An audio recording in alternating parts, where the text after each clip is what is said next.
Hi, folks. I'm Bob Schrupp, physical therapist. Brad Heineck, physical therapist. And together we are the most famous physical therapists on the internet. Well, in our opinion, of course, Bob. It's always our opinion, and it's always right if we're talking to us, and it's always wrong if you talk to our wives. Say no more. Okay, today, Brad, we're going to talk about knee replacement surgery. 12 questions you need to ask before you have the surgery. A dozen. A dozen. I know there was more than that, but I cut it down to the dozen because a dozen is kind of a complete number, just like your 7, right? Well, okay, you're not going to agree with that. 7 is really the complete number, All right, Bob. dirty dozen. All right, if you are new to our channel, by the way, please take a second to subscribe to us. We provide videos on how to stay healthy, fit, pain-free, and we upload every day. Also, go over to the Facebook. Brad, you got to do your job. And take time to like us because Brad and I, as children, we're not liked. And it's really quite amazing. We're turning things around here. Now we got a few people that are admitting they like us. Right. Okay, so Brad, these are the questions. We're just going to go through them. We're going to talk about the first one, then we're going to mention a product. Sure. Too. So the first one is, have you tried us? Have you tried physical therapy? Oh. Have you tried less invasive things? Because knee pain does tend to flare up and it does calm down quite often. Sure. And, even no matter how bad it looks on x-ray or scan, you might get by it with a couple more years of being virtually pain-free if you do a certain number of things. Now, you talked about you had a patient that just tried stem cell. Right. So yeah, and her knees, she's we call it bow-legged or genu varus extreme, and actually she's an incredible woman. She's 70 years old. She farms. She has 40 head of cattle that she still milks, and she's got a dairy, milking parlor, and I just cannot believe what she's doing with her knees in the condition there, and the stem cell therapy has been helping her. Okay, well, I don't know the research on that at all, so right. I don't want to comment too much on that, but I know it's newer. It's newer in the medical field. But there's a lot of different things. The other thing we just did a video, Brad, on that one of the number one things you should do with knee pain is take some weight off of it. So you should use maybe a assistive device. You just want to grab the stick. Right now, use something to try to take some of the weight off the knee for a while. Now, I know most people are reluctant to try a cane or a crutch or a walking stick, but if you do it even at home or if you do it on a limited basis, you might find that knee pain will calm right down. Right. So, yeah, it's, a little if you take 15, 20% of the pressure off it while you're walking, that can take, 50% or more of the pain away. Right. And the other thing is, we're gonna put a plug in for our product, the Knee Glide here. If you haven't already, yeah, Brad, you want to maybe demonstrate a little bit. You want to make sure your knee has got full motion if you're having pain in it. If you don't, a lot of times by gaining some motion back, the pain will often lessen. It's kind of a strange thing, but it's spreading the forces out better. So we want to make sure that you want to have full knee flexion as compared to the other side. And you want to make sure the knee is completely straight as compared to the other side. We have a lot of videos on this. I don't want to spend too much time on that. But again, we want to make sure you're giving yourself every benefit of the doubt before you have the surgery. The other thing is, this thing is the thing you're going to need to get if you have surgery. Right. It's good for pre-surgical exercise as well as post. Yeah, if you want to, and if you don't believe us, go to Amazon, where I'll have this linked up, and look at the reviews there. I mean, people who've had knee replacement, without a doubt, we got almost all 5 stars and 1 4-star. I mean, they're all saying this is the thing you need to have. Sure. So, did I say that enough now, Brad? I think we belted that pretty good. Okay, the second question that's almost as important as the first question is, are you medically even able to tolerate if you have any heart problems, if you're diabetic, there's a number of medical issues that completely eliminate you from even being a candidate for surgery. Yeah, so why even discuss it if you know that it's not a possibility? Right. And that is one of the reasons why Brad and I often sometimes will recommend, sometimes we push more people towards surgery on the knee than not, because sometimes people wait too long. I've seen that happen again and again.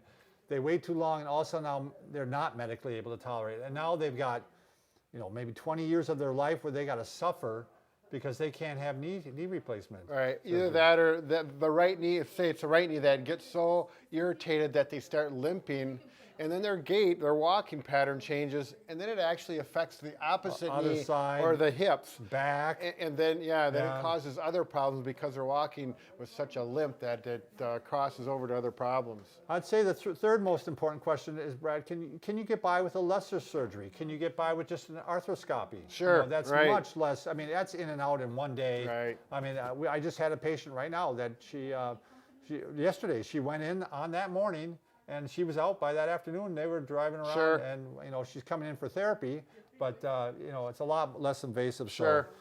All right, number 4.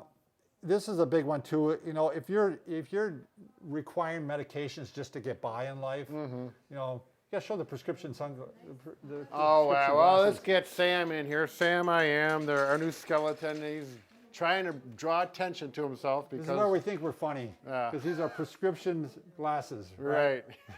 These are little prescription Yeah, drugs. Baja. Let's get All on right. with the show. So anyway, there's side effects that come from medicine too. So and if you're on like the NSAIDs over a long period of time, you can be, it can be hard on your stomach. Sure. You can be getting stomach ulcers.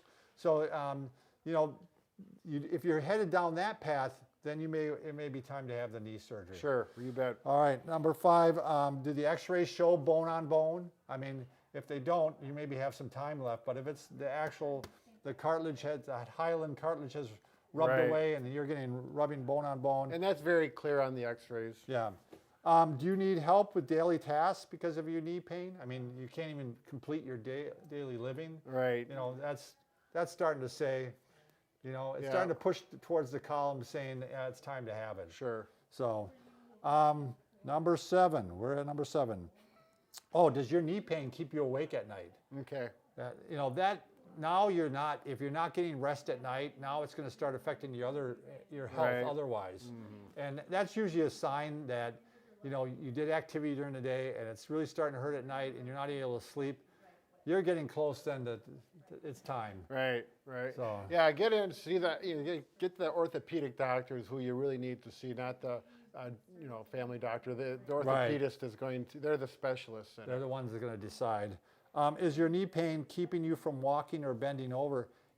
One thing is what Brad kind of alluded to earlier.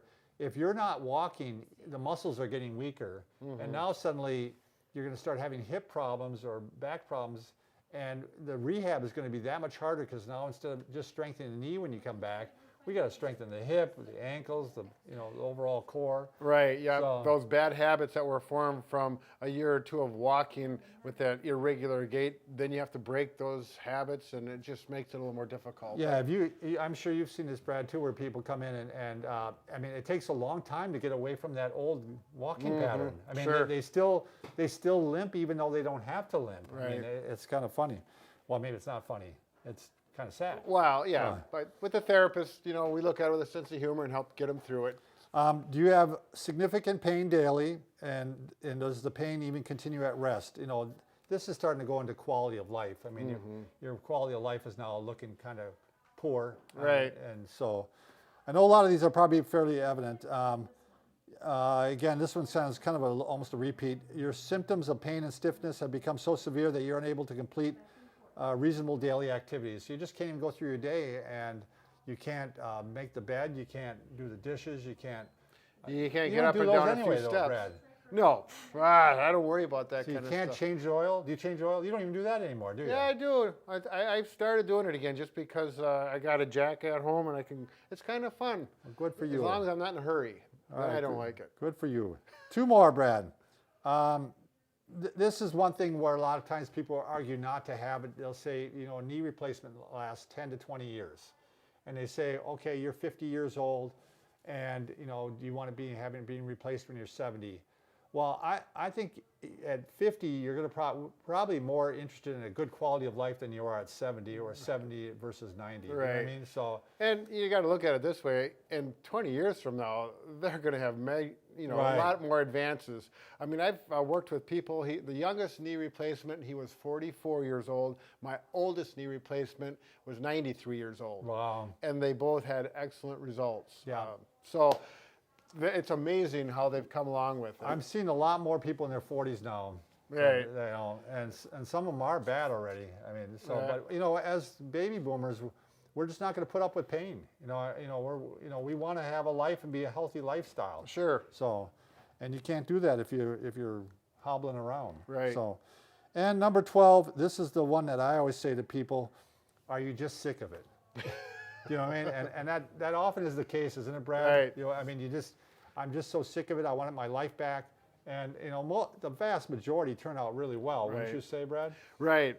I would just, I don't have any studies, but I would say with my case over the last 20 years, I'd say 90% turn out very good. That's what I would say, there's too. maybe a 10% that have some, maybe only 5% that have any notable problems or less than Right. that. It's really hard to say, but Yeah, it's not. I mean, I could probably count on one hand the ones that I really didn't go well. Right. And I've seen thousands. I mean, Sure. So Yeah. again, don't forget the knee glide here. It's down below in our Amazon preferred list. This is big. If you're going to have the knee replacement, this is the go-to. Right. And it's not, the cost is absolutely minimal compared to surgery. Yeah. And it's well built. It's going to last as long as you ever need it. Oh, it's light too. Yeah, it is light. I can do curls. I always like to do this, Brad. You do curls with your fingers. It's a 3-pound curl. Yeah, that's true. Let me try it there. Oh, You're you've been struggling. practicing, You've been Bob. struggling. Yeah. All right. Thanks everybody for watching.